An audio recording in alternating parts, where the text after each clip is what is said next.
یا کوئی نشانی ہمارے پاس کیوں نہیں آتی؟ ایسی باتیں ان سے پہلے لوگ بھی کیا کرتے تھے۔ ان سب اگلے پچھلے گمراہوں کی ذہنیتیں ایک جیسی ہیں۔ یقین لانے والوں کے لیے تو ہم نشانیاں صاف نمایاں کر چکے ہیں۔ اس سے بڑھ کر نشانی کیا ہوگی کہ ہم نے تم کو علم حق کے ساتھ خوشخبری دینے والا اور ڈرانے والا بنا کر بھیجا۔ اب جو لوگ جہنم سے رشتہ جوڑ چکے ہیں ان کی طرف سے تم ذمہ دار و جواب دہ نہیں ہو۔ یہودی اور عیسائی تم سے ہرگز راضی نہ ہوں گے جب تک تم ان کے طریقے پر نہ چلنے لگو۔ صاف کہہ دو کہ راستہ بس وہی ہے جو اللہ نے بتایا ہے، ورنہ اگر اس علم کے بعد جو تمہارے پاس آ چکا ہے تم نے ان کی خواہشات کی پیروی کی تو اللہ کی پکڑ سے بچانے والا کوئی دوست اور مددگار تمہارے لیے نہیں ہے۔ جن لوگوں کو ہم نے کتاب دی ہے وہ اسے اس طرح پڑھتے ہیں جیسا کہ پڑھنے کا حق ہے، وہ اس قرآن پر سچے دل سے ایمان لے آتے ہیں، اور جو اس کے ساتھ کفر کا رویہ اختیار کرتے ہیں وہی اصل میں نقصان اٹھانے والے۔ اے بنی اسرائیل، یاد کرو میری وہ نعمت جس سے میں نے تمہیں نوازا تھا، اور یہ کہ میں نے تمہیں دنیا کی تمام قوموں پر فضیلت دی تھی، اور ڈرو اس دن سے جب کوئی کسی کے ذرا کام نہ آئے گا،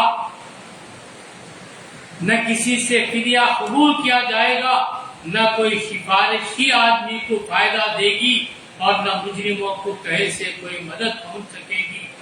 یاد کرو جب ابراہیم کو اس کے رب نے چند باتوں میں آزمایا اور ان سب میں پورا اتر گیا تو اس نے کہا میں تجھے سب لوگوں کا پیشوا بنانے والا ہوں۔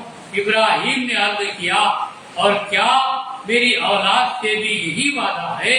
اس نے جواب دیا میرا وعدہ ظالموں سے متعلق نہیں ہے، اور یہ کہ ہم نے اس گھر کعبے کو لوگوں کے لیے مرکز اور امن کی جگہ قرار دیا تھا، اور لوگوں کو حکم دیا تھا کہ ابراہیم جہاں عبادت کے لیے کھڑا ہوتا ہے اس مقام کو مستقل جائے نماز بنا لو، اور ابراہیم اور اسماعیل کو تاکید کی تھی کہ میرے اس گھر کو طواف اور اعتکاف اور رکوع اور سجدہ کرنے والوں کے لیے پاک رکھو، اور ایک ابراہیم نے دعا کی اے میرے رب اس شہر کو امن کا شہر بنا دے، اور اس کے باشندوں میں سے جو اللہ اور آخرت کو مانے انہیں ہر قسم کے پھلوں کا رزق دے۔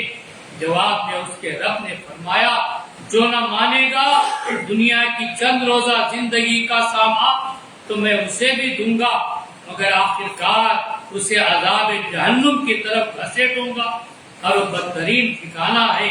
اور یاد کرو ابراہیم اور اسماعیل جب اس گھر کی دیواریں اٹھا رہے تھے تو دعا کرتے جاتے تھے اے ہمارے رب ہم سے خدمت قبول فرما لے، تو سب کی سننے اور سب کچھ جاننے والا ہے۔ اے رب ہم دونوں کو اپنا مسلم مطیع فرمان بنا، ہماری نسل سے ایک ایسی قوم اٹھا جو تیری مسلم ہو، ہمیں اپنی عبادت کے طریقے بتا اور ہماری کوتاہیوں سے درگزر فرما، تو بڑا معاف کرنے والا اور رحم فرمانے والا ہے۔ اور اے رب ان لوگوں میں سے خود انہی کی قوم سے ایک رسول اٹھائی ہو جو انہیں تیری آیات سنائے، ان کو کتاب و حکمت کی تعلیم دے اور ان کی زندگیاں سنوارے، تو بڑا مقتدر اور حکیم ہے۔ اب کون ہے جو ابراہیم کے طریقے سے نفرت کرے جس نے خود اپنے آپ کو حماقت و جہالت میں مبتلا کر لیا ہو؟ اس کے سوا کون ہی حرکت کر سکتا ہے؟